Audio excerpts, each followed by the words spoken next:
here.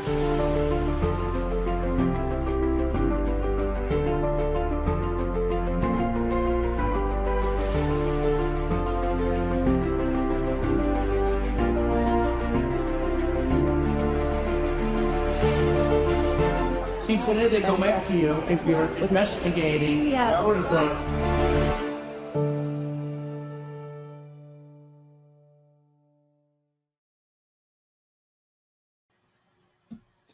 Hi, I'm Garland Favorito.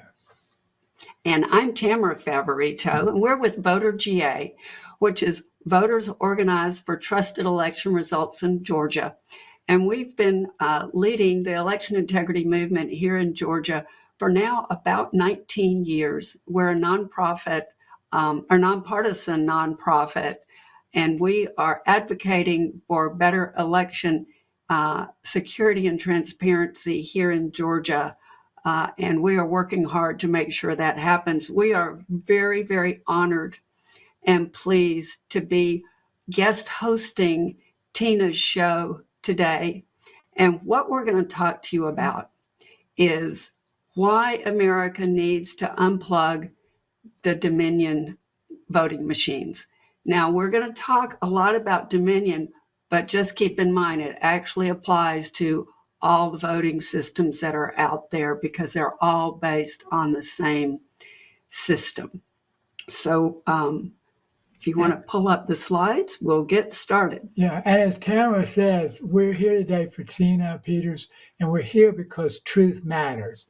And we're going to give you some truth that most of the other news media will not touch with a 10-foot pole.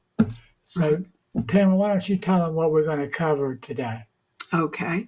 So there are 12 reasons. Actually, there's quite a few more, but we're going to go through the 12 reasons that we think are why we need to unplug. And as you can see, illegitimate certifications, unsecure password design, and that's hard for those of us that came out of the corporate world to even imagine. Previous states have rejected the system even before Georgia bought it. Voting system illegalities, what our laws say about this voting system. There's actually national security issues that must be addressed. And there's vote count failures, remote connectivity, even though they tell us all the time these systems are not connected to the internet, they are, and we have the evidence to prove it. We have some forensic revelations that will just stop you in your tracks, unresolvable security issues, and then the leadership, especially in Dominion, is untrustworthy, and we'll take you through that. And then finally, where government oversight is just deficient. And then what we want you to know about our system or our presentation today is it is based on real evidence.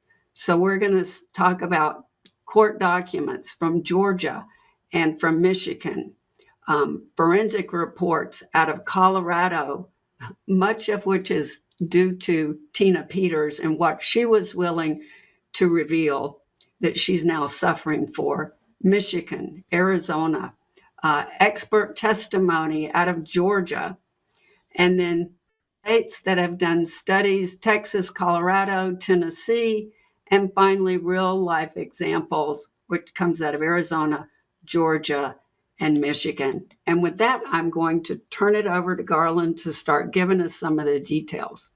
All right, thanks, Tamara. So we started off with illegitimate certifications. And this system, the Dominion Democracy Suite 5 series systems, and we found out from court documents and expert testimony, it was never properly certified. The EAC certified this under 2005 guidelines, and it does not meet the certification requirements because it stores encryption keys in clear, plain text in an encryption module, and that is a violation of the FIPS 140-2 standards under which it was allegedly certified by the EAC. So when the EAC certified this system, then it never actually met the requirements that they claimed to be certified, and the EAC didn't even know it. So you can see already that the EAC, which is Election Assistance Commission, is basically useless. So what that means is that a bad actor can retrieve these encryption keys with a simple, what we call SQL statement, structured query language statement, and they can read the database and get the encryption keys, and then they have the keys to the universe. And all of this was revealed in a court case here in Georgia called the Cab GOP v. Ravensburger through expert testimony from Clay Parikh, who's an amazing system tester with the certified cybersecurity credentials. And he has tested 7 different voting systems, as well as Ben Cotton, who has so many credentials, it would take us the rest of the show to talk about those. But in addition, in some states like Georgia, the Secretary of State has to certify that the system is safe for use. Well, it cannot be safe for use if it never met the original certification requirements to begin with. And then we have unsecure password design. This is really, this is, as Tamara said, it's unbelievable. But an admin account password, again, password testimony, is hard-coded into the system. It cannot be changed if it's hard-coded. Who has ever heard of a hard-coded password? The password that you cannot change. And this password is publicly available on T-shirts that you can buy now. It's everybody knows it, and you can see up there in the right-hand corner, it's a couple of Voter GA folks with the governor and his wife, and they've got the password written on their T-shirt. And they said he acted like he really didn't understand what that was. So they had the opportunity to explain to him that was the Dominion admin password. And there's so many other issues with the passwords we could devote half the show to it, but the passwords are not hashed. They should be hashed, so it's very hard to unhash a hash password. You can decrypt it if you got those encrypted keys, but it's very hard to unhash it. So once you've unhashed it, of course, you can execute nefarious transactions. And then finally, the passwords are generic. So they have like an admin account password that is used across users, whereas the way this system should work is that the ID should be unique to a user, and that way when your user makes the update, you can find out who did it. Instead, they're just using a generic admin account password, and that's actually a problem with a lot of systems, not just Dominion. And again, this is all based on that same expert witness testimony. So a lot of states have rejected this system. Before Georgia ever bought it, Texas had already rejected it for security grounds. Colorado actually replaced their QR coded system. It took them years to do that. That's probably the one thing that Jenna Griswold did good before we have all this latest attacks on Tina Peters. But what a lot of people don't know is that the system was replaced in Williamson County, Tennessee. This was in 2022, after they found out it rejected ballots and never counted them in an election. They called this the QR code signature mismatch error. And we found the same error in majority of counties in Georgia. And it's probably worth mentioning here, this is why it's so important that we all understand and make sure that we're saying we need to get rid of the electronic voting systems, not just Dominion, because what happened here in Tennessee is they did get rid of Dominion, but they replaced it with ES&S. So we need to make sure that that doesn't happen. Yeah, and after the EAC and Dominion and the Secretary of State all confirmed that, then they go out and buy, if I'm not mistaken, the ES&S Express vote, to Tamara's point, which is the identical system. It has the same QR code problem error. So it's still an unverifiable system for the people of Tennessee. Unbelievable that they would go from one corrupt system to another, but that's what happened, and that's our opinion. Now, this is a national security issue. And I think if there's one takeaway today, folks, from this presentation, please understand that we have a national security issue. We cannot conduct any more elections on this type of equipment. We'll take Dominion as an example. Dominion is a foreign-owned company. It's a private equity firm. All of the Dominion, all of the voting systems vendors are private equity firms. Dominion is Canadian-based. They're a foreign company. They're owned by Staple Street Capital. So Staple Street Capital, we understand, I think based on an OAN report, got a $400 million objection. Actually, there's a great tokenist article about this too. Injection of capital in October of 2020 through the China-connected UBS Securities. So, and if I recall, they had some foreign adversaries on the board there at Staple Street, if I'm not mistaken. But that's documented in the One American News article that they did years ago on this. The Dominion has really no voting system background themselves. They've acquired that background from Sequoia, who was a U.S. Voting system vendor. And they acquired Sequoia from Smartmatic in Venezuela. Keep that in mind. You'll be hearing more about that in the future. And that was back in 2005. And they got the intellectual property from Diebold, which is also called Premier Systems. And they got that in 2010 during a merger that ES&S went through within what was called Diebold and Premier election system. That was formerly known as Global Election Systems, which was the vendor in Georgia who delivered the first unverifiable voting system. Now, the reason this is a national security issue, and there's many reasons, but one reason we believe is because this system is programmed and maintained from Belgrade, Serbia. No, not America, Belgrade, Serbia. Yeah, okay, Serbians have great U.S. water polo teams or worldwide water polo teams, but don't want them programming our voting system. That's an American thing. So it should be programmed, developed, maintained, owned, manufactured by Americans. And this came out through discovery in the Dominion versus Byrne case up there in Michigan.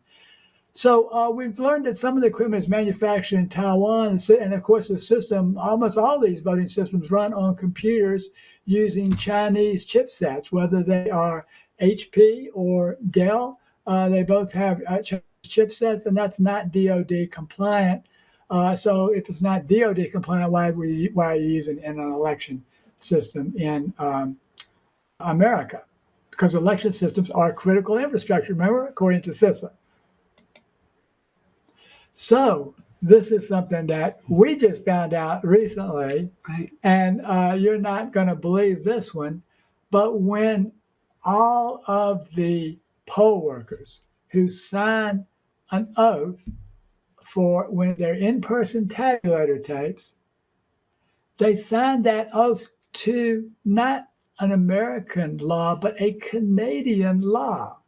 The Canadian law is called the Local Authority Election Act. And you can see it there on the screen. You can see tabulator tapes from different counties. And this is true throughout America. So we found out, we went and checked with our counterparts in other states, and they say, yeah, their tabulator tape looks the same as this one. So why are all these states and poll workers throughout the nation of America signing an oath that they conducted elections according to Canadian law?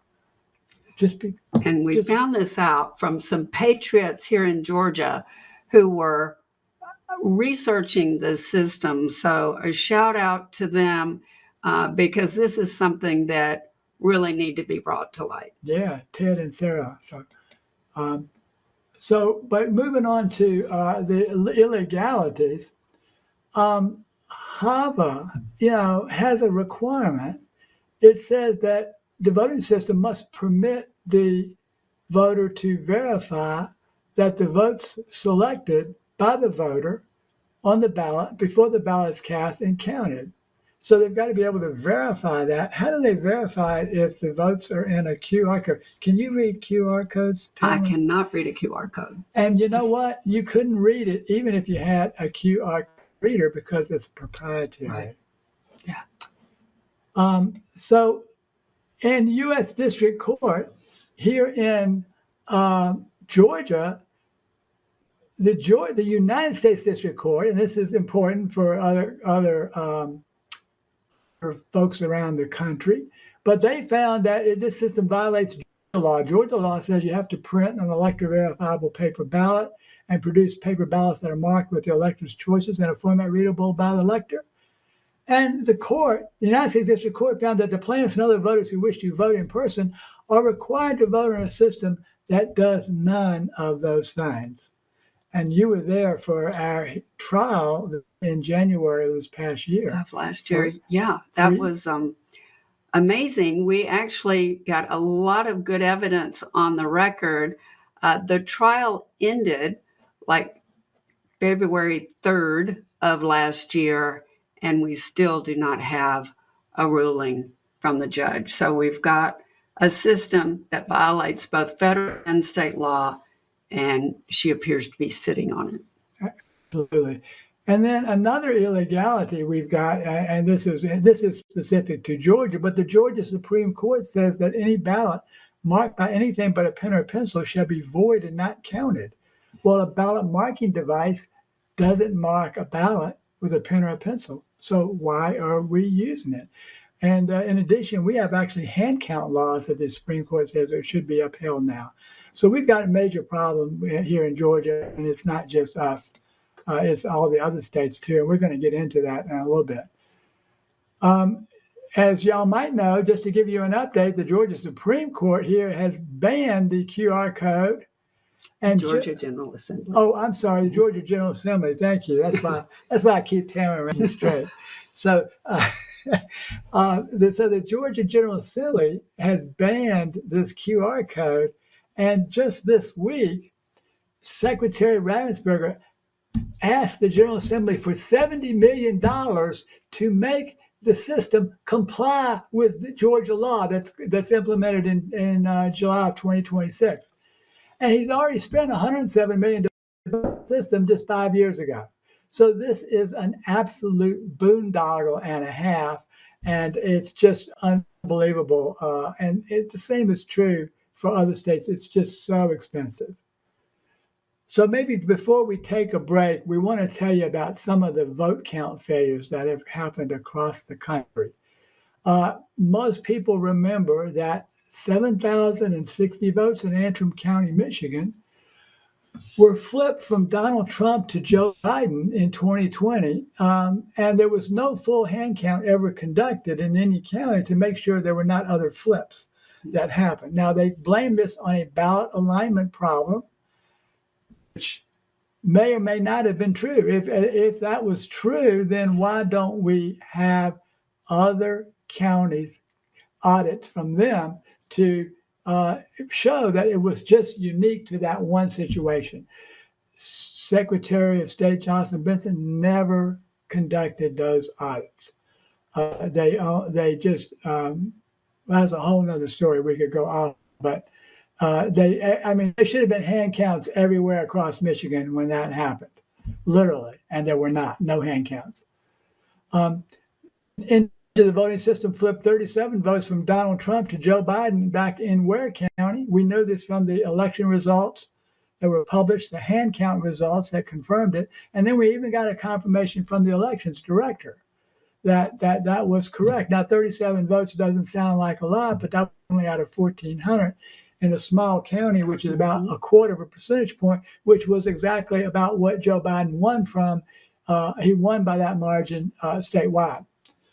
The voting system failed to count 225 ballots in Coffee County, Georgia, and it failed to count 40 ballots on the initial count And then they found 185 ballots during the machine recount, so they put those in, and the machine wouldn't count the 185 either. So they finally had to certify the hand count results because that's the only accurate count you can find, is the hand count. In 2022, the voting system, Dominion system, declared the wrong winners here in DeKalb County District 2 Commission primary. Again, they claim that it's a ballot alignment problem, but they have no explanation years later as to why the system failed to count 1,805 votes. And we know that half of those ballots were due to the QR code signature mismatch error that Garland mentioned earlier, which means there's a problem with the scanner tabulator. So we hear a lot about we'll go to hand-marked paper ballots, but continue to use the scanner tabulators to count. Many states are already doing that. Well, the scanners and tabulators have problems too. Right. And then the final thing we want to talk about is this Herschel Walker vote drop that occurred. 21,586 votes he dropped in 2 minutes on election night. I remember being there with Jeff O'Donnell and we were in the war room there doing a show on Worldview 2 at that time. And we saw that drop, and you've seen his graphs where all of a sudden the votes switch. And this is what happened in 2022. Now, we don't know if this is attributable to the machine or not, but it certainly was all over our news. GPB had it, Georgia Public Broadcasting, our largest station here in Georgia, WSB TV, as well as the Edison Media Line feed that feeds everyone in the country. So those are some of the failures. And if you think that what we have talked about so far is something, wait till you come back from the break. We're going to get into the remote access and all the amazing forensic revelations that we have had right after the break. So stay tuned for that.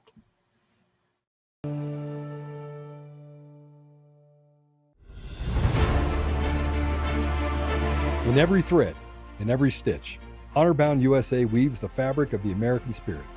It's not just apparel, it's a testament to God, family, and country. At Honor-Bound USA, we're a family of patriots who put our faith, family, and America first. When you visit our website, you'll find a line of products that embody our commitment to pray, stand, speak, and act. As the official site for the Untamed podcast, all of our products proclaim speaking the truth with courage. We also have the powerful documentary from Professor David Clements, Let My People Go. Identify yourself as one of the few who are willing to stand for what they believe in. Join the Honor-Bound USA family today. Wear it as a badge of honor, commitment to the values that shape us, and a pledge to the bright future we will build together. Because when you're honor-bound, you're not just wearing a brand, you're embodying a lifestyle.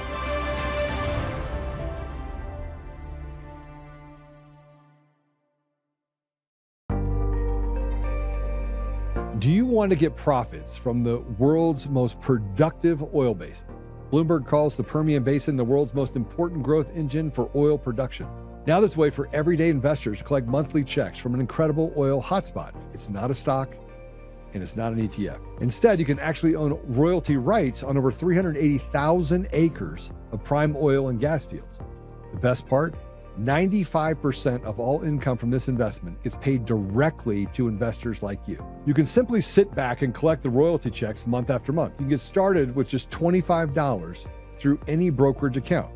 Visit oilboom2025.com to learn more about the opportunity from the Oxford Club's chief income strategist, Mark Lichtenfeld. That's oilboom2025.com to learn how to start collecting Permian Basin oil royalties today.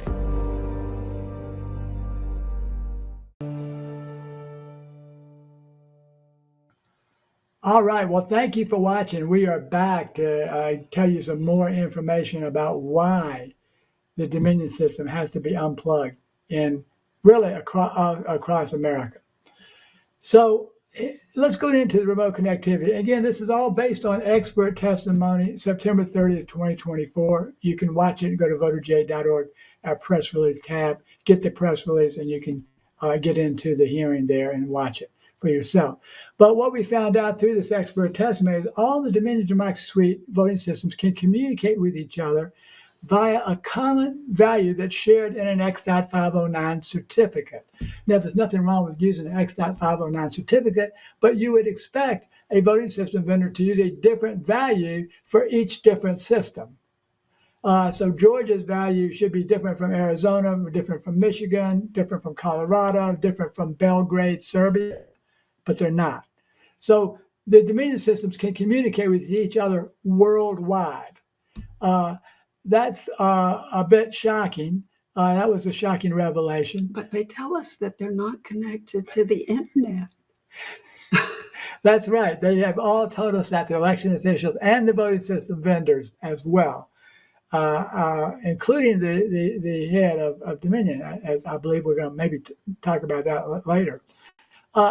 So again, another one, thanks to Peters again, is the Mesa Forensic Report number 2, which is, they've got 3 amazing reports out there, but this one was amazing because it explained how the entire database is set up for remote access. Not just one component, but the database, the data manipulation tool with SQL Server Studio software, the default ports, the firewall with no rules to allow anyone to access. All of these things have to be placed to get a remote access. It doesn't happen by accident. And the Dominion system is designed and installed for that remote access, as we have found out from Mesa Report 2. As we mentioned before, the SQL Management Studio is not listed as a certified piece of software. So what is it doing on the servers since it can manipulate the database? All of the Dominion systems that were forensically evaluated in all the states that Tamara mentioned earlier, they all show evidence of actual remote access. So let's talk about the actual remote access. Here's what we know.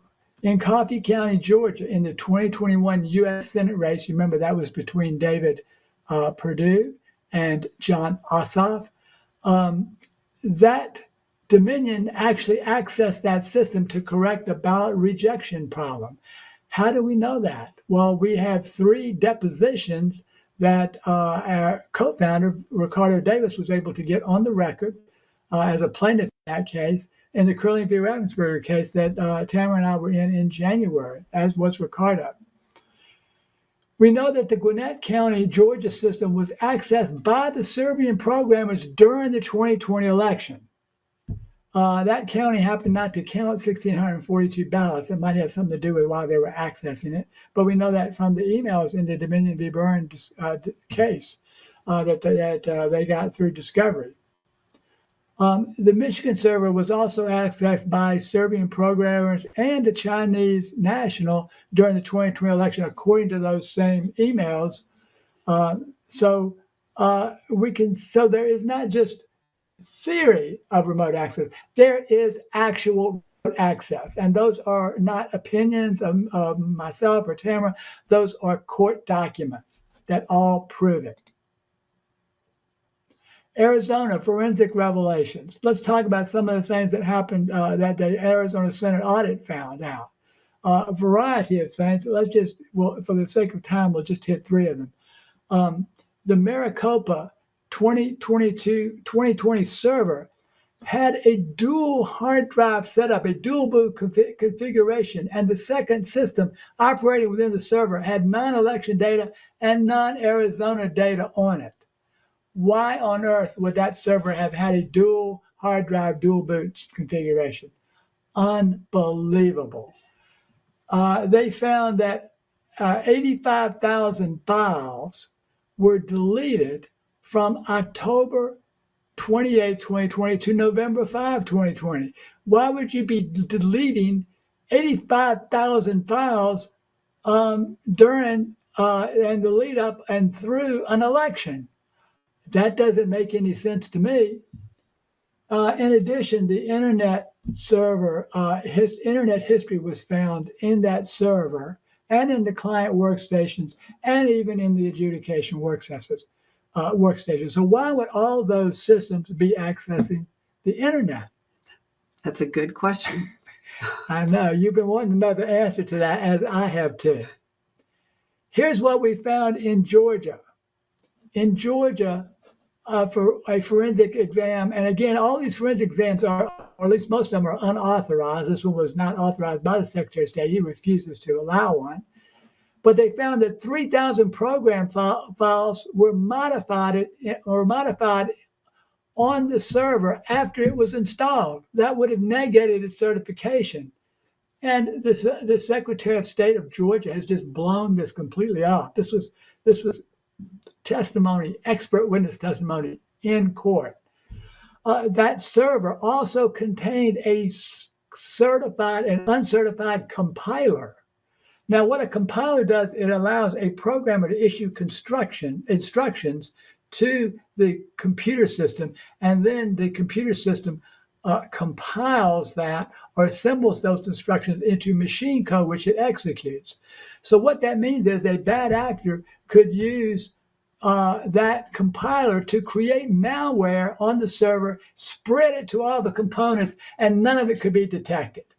There is no reason why a compiler should be sitting on any election management server in the not only in this state, but in any state in the country. And then finally, we found through analysis that the Fulton County 2020 ballot images were electronically altered prior to certification. And that's important because the certification, the way this works is you have to have a ballot image, then you have a cast vote record, analyze that ballot image, the system analyzes it, creates a cast vote record, tabulates the cast vote record. Well, if you altered the images before the results were certified, then you essentially have altered the results. So another amazing situation. Let's run through the forensic revelations. These are just astounding to me, being in the computer business. And this is all because of Tina, right? This is exactly everything in Colorado that has been uncovered is because of Tina got that. She got that original image, just made a backup of it, and now she's sitting in. Of course, we're going to talk about that when we close up today. The Mesa County server. When we say EMS, we're talking about election management server or election management system and its server. It was configured to be accessed from separate non-Dominion computers with only a password authentication. The firewall rules are unrestricted, as I mentioned. They found 35 wireless devices were installed. This is just in Mesa County. 35 wireless devices installed, all with internet connectivity.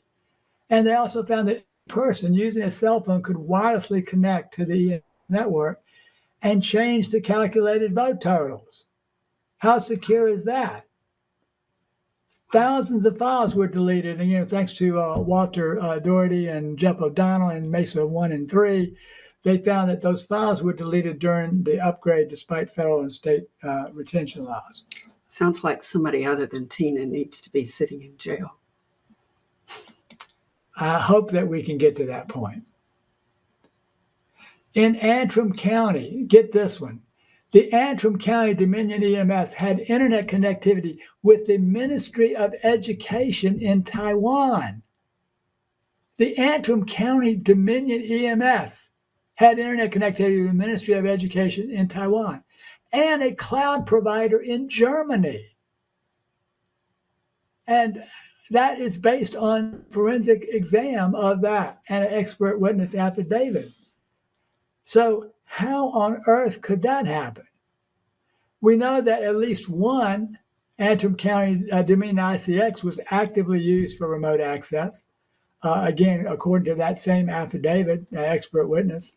And the invoices and emails confirm that the tabulator modems were installed and experienced problems in transferring data to Antrim EMS. So wait a minute, didn't they tell us that it wasn't connected to the internet? We've heard that over and over and over. Okay. They've sold us a bill of goods. And these are court documents, folks. These are not our opinions. Let's go to a little bit more on Michigan. There's also a lot of problems with the ES&S system.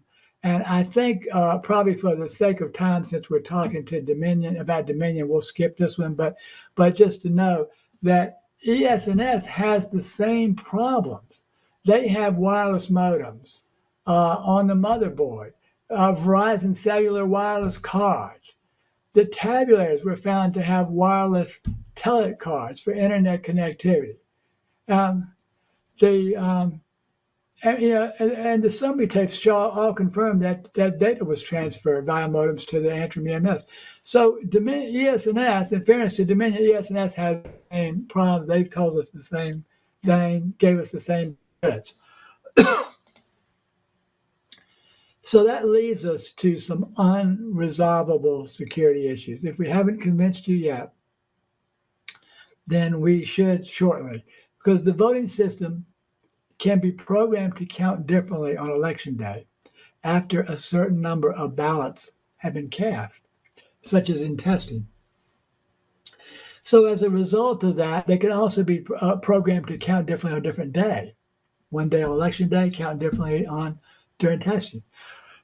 So what Dr. Haldeman concluded in his security analysis was that no practical method of pre-election parallel testing can prevent malware-based fraud. He also said that the Dominion ICX was developed without sufficient attention to security during design, software engineering, and testing.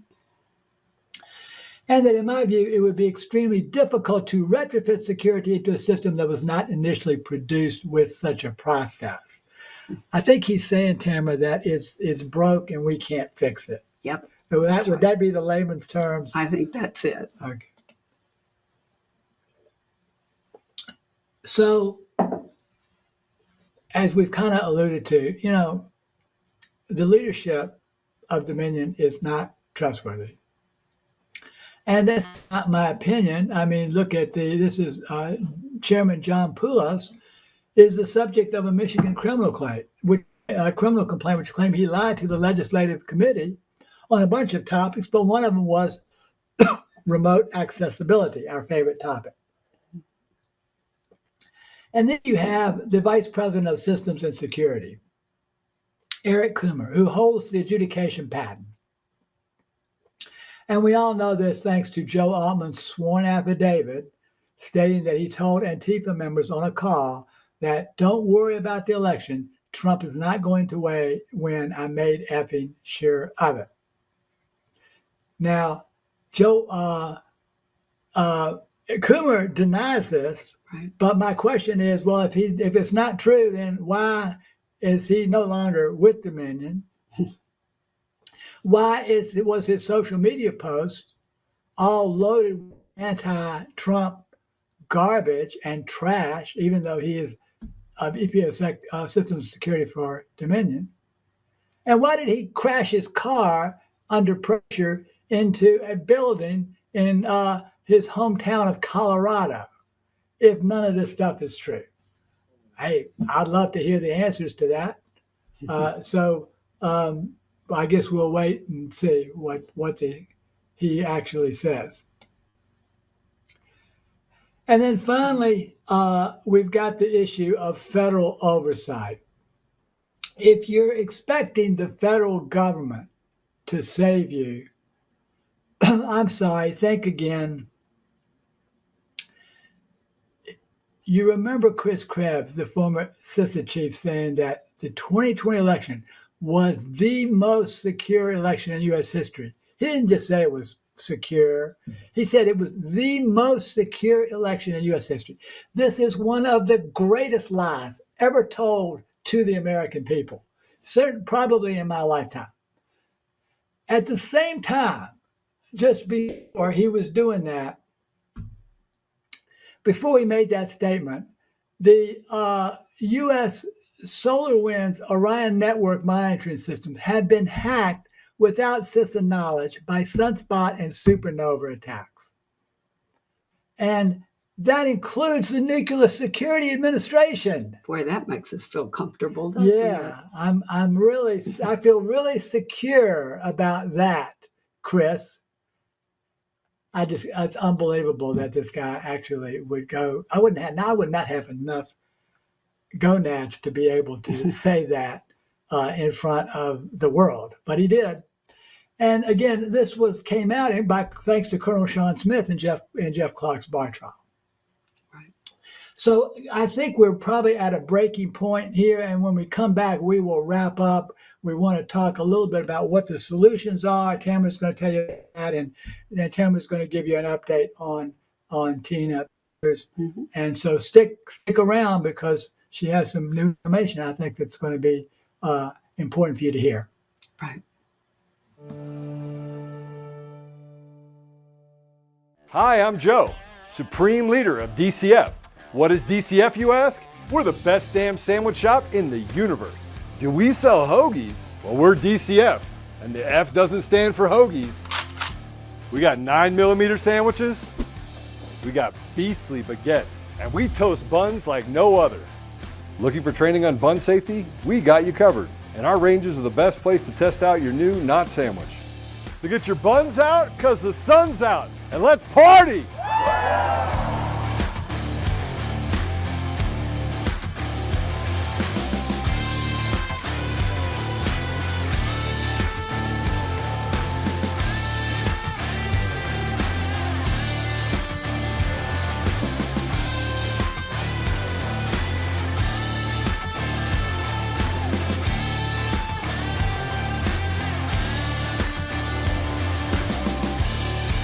We're not actually a sandwich shop. Every day, millions of people fall victim to online threats. Over 30 million spam calls are made per day in America, with over 50% of daily emails being considered spam. Introducing Safe and Secure. With the advanced programs, you'll be able to stay in control and keep hackers out. Don't let the cyber criminals win. Safe and Secure. Shield against hackers and embrace peace of mind.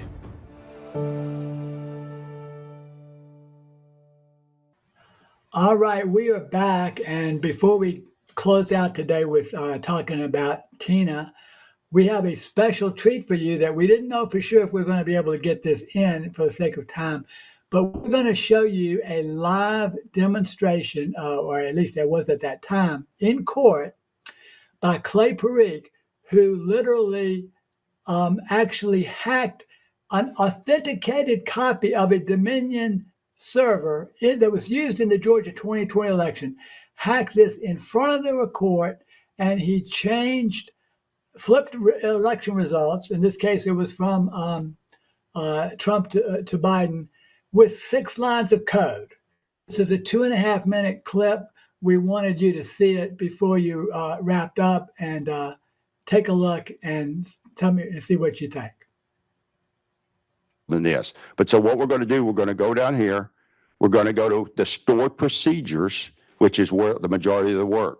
What I want you to see is, and I did not open the other folder. This is just the stored procedures that are ran in the database for the application to work, a ton of them. But we're going to go to contest report results. We're going to execute the procedure. Now, what I'm going to do here, I'm putting in a variable because the application would do this. In order to make it execute, it would send this automatically. And so what we're doing is we're putting in the variable so we can run it. And as you see here, you see that Donald J. Trump got 6,526.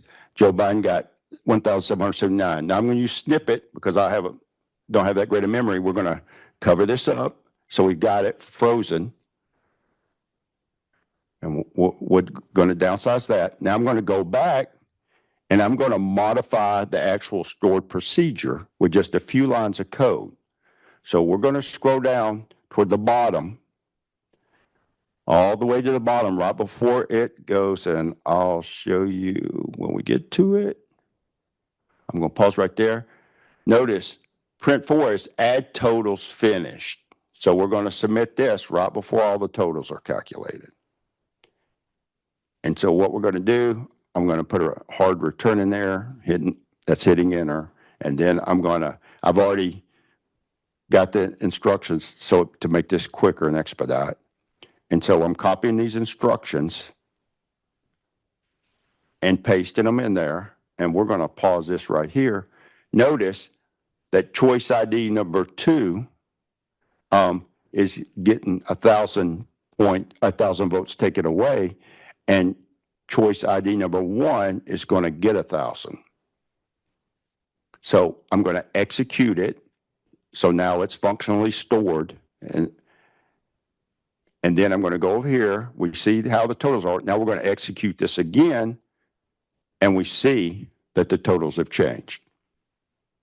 And how? And Okay. and right here, we're comparing them. So from the screenshot, so you can see that they've changed. This can be done on any race, anything. And again, this is one of the 2,000 ways to skin this cat. All right, sir. Would the encryption keys allow a bad actor to perform this exploit without detection?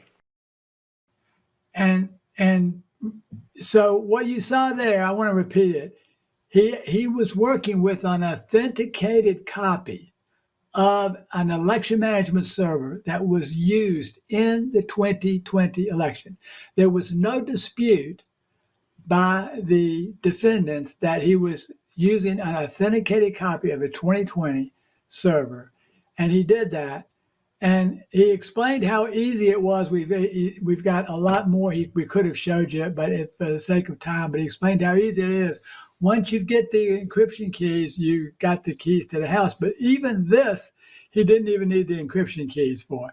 All he did was use the generic password. I believe that's how he actually did that particular test. The generic password that's available on people's T-shirts, the admin password. So those are just a few of the things. And if we have not convinced you or anyone in the country that we have a national security crisis at this point, I don't know what else we could possibly say. But we have a security crisis. Again, it's not always limited to Dominion. We use Dominion today because we have the most forensic evidence on those. These were all unauthorized copies that were taken. As you know, the Secretary of State's around the country will not allow their computer systems, whether it be Dominion or ES&S or any other system, to be forensically evaluated. And the reason that they will not allow the forensic evaluation is because they know these systems are blatantly unsecure.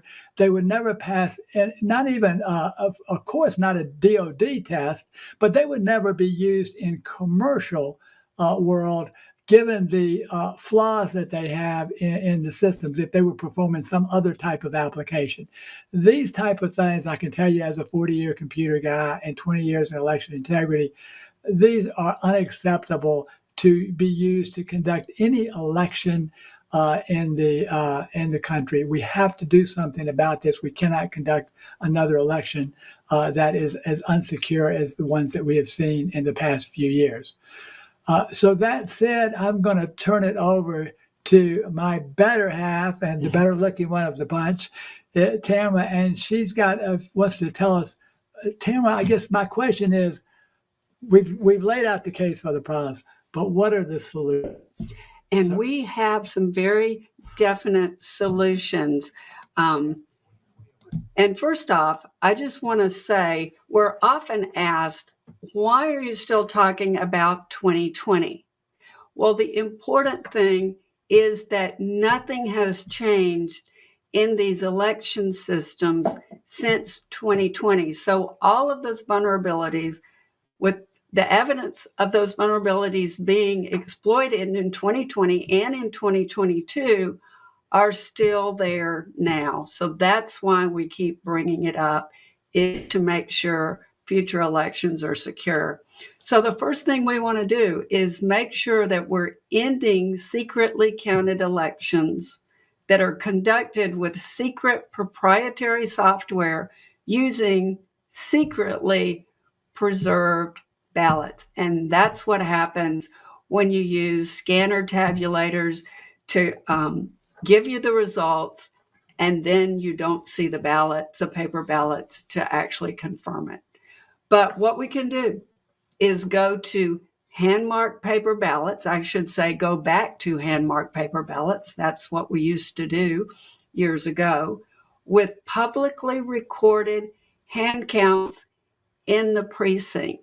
So if you break it down, it's very decentralized, then it's very possible to hand count and get elections results the night of election day. And of course, we would still have ballot marking devices for those with disabilities. Here in Georgia, this can be done for far less than the $47 million that the governor put in his budget to patch the existing system. And as we've said earlier, all of this is possible because of Tina Peters and her willingness, once she had the forensic image and she saw all of the problems, she went public with it. And as all of you know, because you've been following her, she is now in jail facing a 9-year sentence, which is ridiculous. And if you read Erin Clement's article, her predecessor and her replacement there in Macon County were found to be double dipping on Macon County and Dominion payrolls, which I cannot think of a worse conflict. So we're asking everybody to please email the governor, Governor Polis there in Colorado, or call his office and demand that he free Tina now, because this has been going on long enough. Tina has been persecuted, not just prosecuted. And, you know, we know that when Christians are persecuted, God's working in ways that we just can't see. So, and Tina herself said immediately after her conviction that it just meant that God wasn't done and there was more exposure that was coming. And that was back in August, I believe, July or August of last year. And there is a lot that we've learned since then. So she was very right. I want to give you an update on her, actually, as of this week. And you may have seen where it actually went viral that Joe Altman had posted that she had refused to go into what was considered a promotion to be in a pod that had less security, but Tina didn't want to because it's just 15 or 20 women sleeping in the same room and people staying up at night and talking, and she couldn't sleep. She's already been in it before. And when she refused, they wrote her up for that and said that she would be punished with 27 days of solitary confinement. Well, it turns out that that didn't happen. Now, I totally believe that Joe was right, but I think God intervened and saved her from that. But here's what happened this week, and I actually want to read this account. It came from one of her really close friends who was able to go in and see her yesterday. And she said that Tina was very tired but good, because on Wednesday there was a raid on her pod and many of the inmates were found with food on them. And that's illegal because you can't take food from the dining room into your pod, into your cell. So Tina was handcuffed, taken down to booking, a separate area. And I guess they sort of use this, the guards use this as a type of a timeout by taking people down, handcuffed down to booking. And she was really sad and crying. And then she just decided she needed to worship. And there was a woman a few cells down that was just wailing and wailing. So Tina started singing hymns, and the woman stopped crying. When Tina stopped singing, the woman would start crying again. So Tina sang and sang, calmed the woman down, calmed herself down, and the atmosphere in booking changed. And then the guards came and took Tina back up to her cell. So you see that God is using Tina even in this really difficult situation. And Tina is in jail simply for allowing someone to observe a Dominion system upgrade. All the charges are related to that in one shape or another. Right. So I just wanted to mention in closing, first of all, I want to thank y'all for joining us today. Thank you, Tamara, for the update. And I wanted to mention to you, we may not have time to get this in, but please go to voterga.org homepage and watch the Tina Peters tribute video. We have a video of her. Time permitting, we'll play this at the end of the show. But it's a great tribute by a Christian songwriter named Catherine Mullins, who lives very, very close to us. So here in the metro Atlanta area. So thanks for joining today. Well, I think we have enough time to show the flyer for the March for Tina. Yes. So Apollo, if you could pull that up for us. On Saturday, March 1st, if you're near Fort Collins, Colorado, please consider attending the March for Tina Peters. It's from 11 to 2 p.m. at the corner of, Timberline and Prospect. Bring your prayers, your signs, and your love for Tina. Many people are making sure that Tina is still forefront in all of our minds. So keep that in mind for Saturday, March 1st. And I just want to end with a quick prayer for Tina. So, Father God, we thank you for who you are. We praise you for what you've done for us through Jesus. And Lord, you said that he came not only to save us, but that we could live victoriously here on this earth. And I just declare that over Tina right now.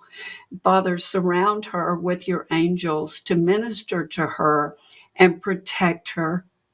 And Lord, I ask that you accelerate this time of persecution, bring it to an end, and work mightily, whether it's in the heart of Governor Polis, whether it's through the Trump administration putting pressure on Governor Polis. We just ask you to move mightily.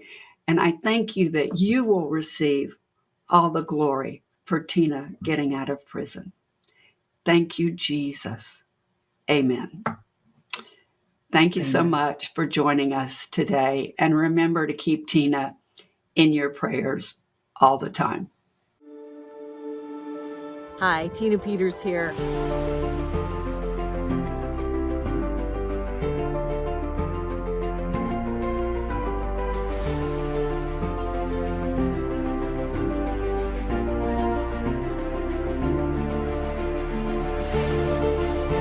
See, today they go after you if you're investigating, that sort of thing.